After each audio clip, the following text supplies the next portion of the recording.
the show for real estate entrepreneurs. You know, right now, obviously, and we kind of touched on it a little bit, but right now, inventory is really tight. It's harder to get deals. There's less stuff on the market. So what are you doing right now to get deals and to find deals? Yeah, great question. So I'll hit on the land business and then the investing. In the land business, I have mailers going out every week like clockwork. Never miss your marketing, especially once you have your business going and you have the finances for it. And so at this point, because I know my market, I have a huge cash buyers list. I have resources there. I have mailed the same people 8 times in the last 12 months, and I continue to get deals. And so I'm mailing everyone. Don't assume you can only get deals from the low-hanging fruit, the out-of-state owners. I had a guy, one of the deals we had a couple months ago, he lived next to the parcel. He's lived in Pueblo for years. He knows exactly what it's worth. He didn't want to deal with realtors. He had a really profitable, I forget what type of business, and just didn't want to deal with it. So he sold it to us at 40 cents on the dollar because he didn't have to do anything. So don't assume that you can't get deals from the people there locally. Of course, start with the low-hanging fruit.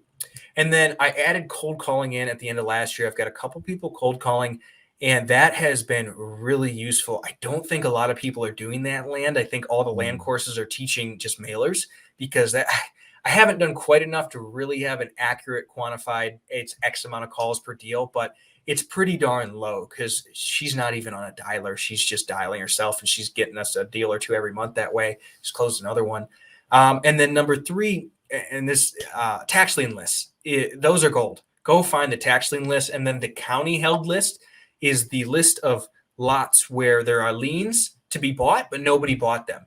In the world of land, I highly recommend going after those properties too. And then I actually have a friend from that real estate group who's a software engineer, and he built me a little, I guess just program is the word I'm looking for, that's been scrubbing the public records. So in my county, they release the list of new properties with tax liens to be bought every year, but it takes 3 years to take over the list. So they don't have any public lists with properties that have 2 or 3 years of tax liens on them because those are already purchased. So I have a software set up for me now that scrubs the public data and gets me those lists. So cold calling those as well.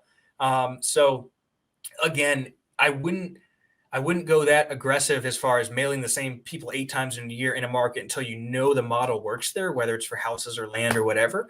But it does. And just kind of to illustrate that point, we got a deal last year where they had gotten 6 of my letters. They owned 9 or 10 parcels free and clear, and they owned a house in the middle of Denver that was probably worth $1 million. So these people had plenty of money, but they needed some liquidity. They called, they go, oh, hey, great timing. It was like something out of like a training course. It was unbelievable. They called my acquisition. Yeah, great timing. We need to sell one of these off. Just need the cash. Go, oh, can we buy the others? And no, we're only going to sell one at a discount. Bought it at 40 cents. I think we bought it at 14, sold it like 32. So again, consistency with the marketing and not assuming that locals are not assuming that people who know the value won't sell at a discount. They might, you don't know their situation. Then I think that, okay. And then for the active rentals, yes, right now I have quite a bit of marketing going out this month, all handwritten, or at least appearing handwritten. So we'll see what that yields. And then I'm going to have one of my acquisitions managers cold call through those here later as a follow-up. Oh, cool. And how many people are on the team right now?